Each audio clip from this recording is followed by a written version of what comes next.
अच्छा, अब Indus river पे क्या है कि पाकिस्तान इकोनॉमिकली बहुत ज्यादा डिपेंड कर रहा होता है, ठीक है।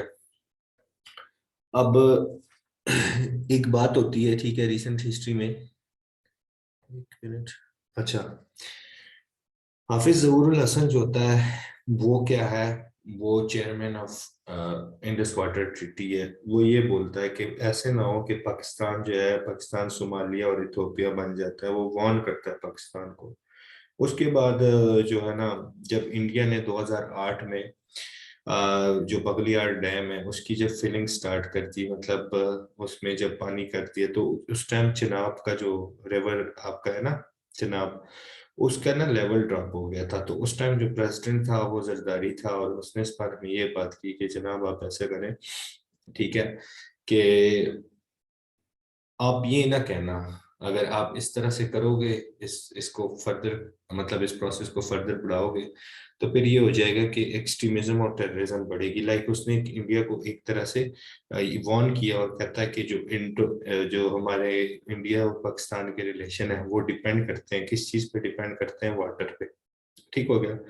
अब क्या होता है कि बगलियार डैम का जो केस होता है वो पाकिस्तान हार जाता है, और उस टाइम जो उसका कमिश्नर होता है ना, वो कौन होता है, सैयद जन्नत अली शाह। ठीक है, सैयद जन्नत अली शाह वो कहता है कि भाई, फिर उस पर इल्जाम लगता है कि भाई इसने क्या किया, इसने पाकिस्तान को बीट्रे किया और इंडिया को फेवर में बात कर दी, या इंडिया मतलब केस नहीं जीता उससे, तो इंडिया को अलाउ कर दिया कंट्रोल किसका, पाकिस्तान के पानी का।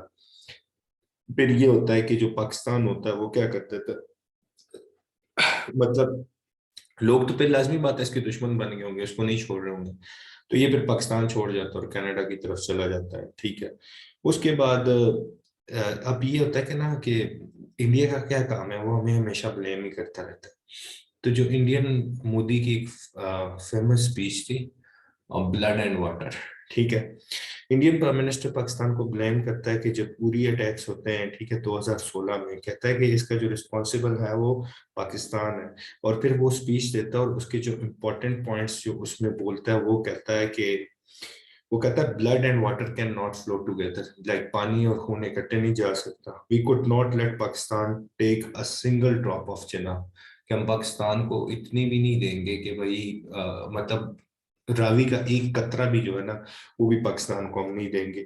ये इनकी मशहूर ब्लड एंड वाटर स्पीच थी, और ये इन्होंने की थी, ठीक है। जब इसके अलावा जो मोदी है ना, वो एक ऐसी कमेटी भी बना लेता है कि ऐसे करते हैं कि जो इंडस वाटर ट्रीटी है ना, उससे हम निकलने की कोशिश करते हैं, जिस तरह आर्टिकल 370 की थी। मतलब मैं इस तरह बता रहा हूँ कि ताकि आप लोग को वो चीजें भी याद हो। मोदी ने ये कमेटी बनाई कि जिसका पर्पस ये था कि हम किस तरह इससे विड्रा करें, किस ट्रीटी से, इंडस वाटर ट्रीटी से किस तरह विड्रा करें। तो सरताज अजीज उसको रिस्पॉन्ड करता है और वार्न करता है कि अगर इंडिया ने ये एक्ट किया, ठीक है, तो इसको हम कहेंगे कि मतलब we will consider it as an act of war, हम कहेंगे कि इंडिया हमसे जंग चाहता है। अच्छा, जो आर्टिकल 6 है ना, मतलब ये जो मेन पॉइंट्स है ना, अभी तक 7 मैं बता चुका हूँ कि ये क्या बात बता रही है, ये बात बता रही है कि इंडिया और उसके दरमियान, पाकिस्तान के दरमियान क्या क्लैशेस हैं बीच में वाटर के पॉलिटिक्स पे, ये रीजनल कंटेक्स्ट में बात करें। तो कहता है कि जो आर्टिकल 6 होता है ट्रीटी का, वो इस बात पे बाउंड है, इंडस वाटर ट्रीटी का, कि जो कंट्रीज होंगी आपस में, इंडिया और पाकिस्तान जो है, वो क्या करेंगे, वो आपस में डेटा शेयर करेंगे रिलेटेड टू कैनाल्स, रिजर्वायर्स, ठीक है, जो भी मतलब इसके बीच में आते हैं, रिवर्स वगैरह, ठीक है। लेकिन इंडिया जो है वो क्या करता है, वो शेयर नहीं करता। ठीक हो गया। लाइक इंडिया क्या करता है, वाटर को शेयर नहीं करता, जो उसकी इंफॉर्मेशन है शेयर नहीं करता। तो उसकी वजह से क्या है, एक मिसट्रस्ट का एनवायरनमेंट क्रिएट हुआ हुआ है दोनों कंट्रियों के दरमियान। तो अगर आपको आ जाए कि हाइड्रोपॉलिटिक्स इन रीजनल कॉन्टेक्स्ट, तो आपने फिर ये चीजें लिख देनी है, थोड़ा सा हिस्ट्री बता देनी है और वो बता देनी है। अगर हम डोमेस्टिकली बात करें, ठीक है, अगर डोमेस्टिक लेवल पे बात करें, तो जो इंडस वाटर होता है ना, वो हमारे पास, मतलब एक मिनट।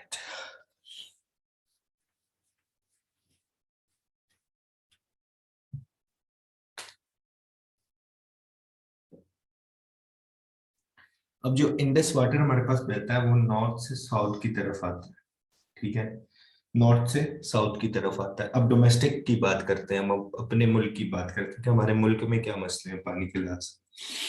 ठीक है। तो इधर ऊपर पंजाब आता है, ठीक है, और नीचे सिंध आता है।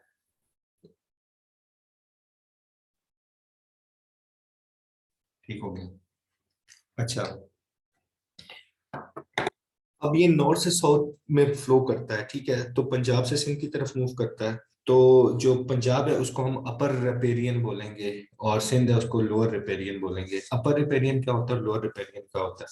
जनाब, अपर रिपेरियन वो होता है कि जिसके पास पानी का कंट्रोल होता है, ठीक है, जिसके पास एडमिनिस्ट्रेशन होती है। लोअर रिपेरियन ये होता है जिसके पास वाटर का कंट्रोल नहीं होता। ठीक है, ये बात समझ आ गई आप लोग को। अब अगर पाकिस्तान के वेस्टर्न रिवर भी है ना, तो उसमें जो अपर जो एग्रीरियन है, ठीक, रिपेरियन है, वो कौन है? वो इंडिया है। पाकिस्तान क्या है? लोअर रिपेरियन है। अच्छा, अब अगर इंडस रिवर सिस्टम को हम देखें तो वो क्या करता है कि इरसा एक कंपनी बना रहे थे, मतलब डिफरेंट प्रोविंसेस के आपस में डिस्प्यूट्स हो रहे होते हैं कि हमें पानी कम मिलता है, हमारा पानी, लाइक ये कहते हैं कि पंजाब, जो सिंधी हैं वो ये कहते हैं कि पंजाब वाले हमारा पानी यूज करते हैं, केपीके वाले कहते हैं कि ये पंजाब वाले अगेन हमारा पानी यूज करते हैं। तो इस मसले को रिजॉल्व करने के लिए क्या होता है कि एक इरसा इंडस रिवर सिस्टम अथॉरिटी बनती है 1991 में, और वो ये डिसाइड करती है, एक फार्मूला बनाती है कि जनाब इस तरह करेंगे कि हम जो है ना, सिंध को 10,000 क्यूसेक पर डे वाटर देंगे, उसके दरमियान डिस्ट्रीब्यूट करेंगे, और पंजाब को जो है हम 18,000 क्यूसेक वाटर देंगे, और बलूचिस्तान को 3,000, और केपीके को भी 3,000। ठीक है, लेकिन जो प्रोविंसेस हैं वो स्टिल आपस में एक दूसरे को अक्यूज कर रहे होते हैं कि तुम मेरा पानी चोरी करते हो और मैं तुम्हारा पानी चोरी करता हूँ, दिस एंड दैट। ठीक हो गया। लेकिन जो वाटर प्रॉब्लम्स हैं वो किस वजह से हैं, उनके दो वजूहात हैं। ठीक है, क्योंकि क्या होता है कि अगर हम देखें वाटर स्कार्सिटी पाकिस्तान के कौन से प्रोविंसेस में ज्यादा है, सिंध और बलूचिस्तान में। ठीक हो गया।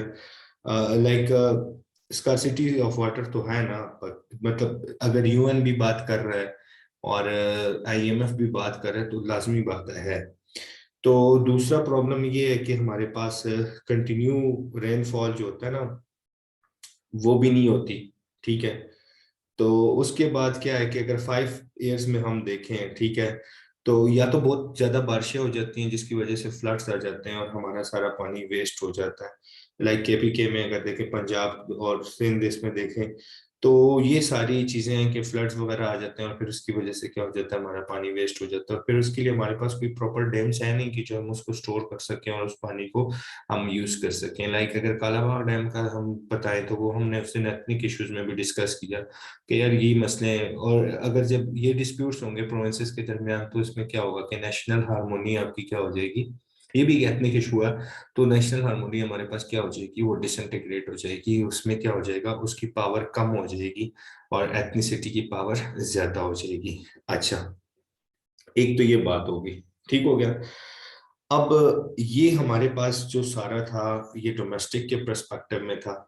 ठीक है, और मैंने उसका भी बता दिया, इंडस वाटर ट्रीटी का भी बता दिया है। अच्छा, हमारे पास जो कृष्ण गंगा डैम और बगलियार डैम है उसका भी बता दिया, इंडिया क्या वायलेशन करता है उसका भी बता दिया, सिंध और पंजाब का आपस में क्या इशू है कि वो कहते हैं हमारा पानी यूज हो रहा है, दूसरा हमारे पास कहता है हमारे पास पानी यूज हो रहा है। ठीक हो गया। तो ये सारे मसले, ठीक है, और ये था हमारा जो है हाइड्रोपॉलिटिक्स का टॉपिक। अब किसी का कोई क्वेश्चन है तो वो मुझसे पूछ सकता है।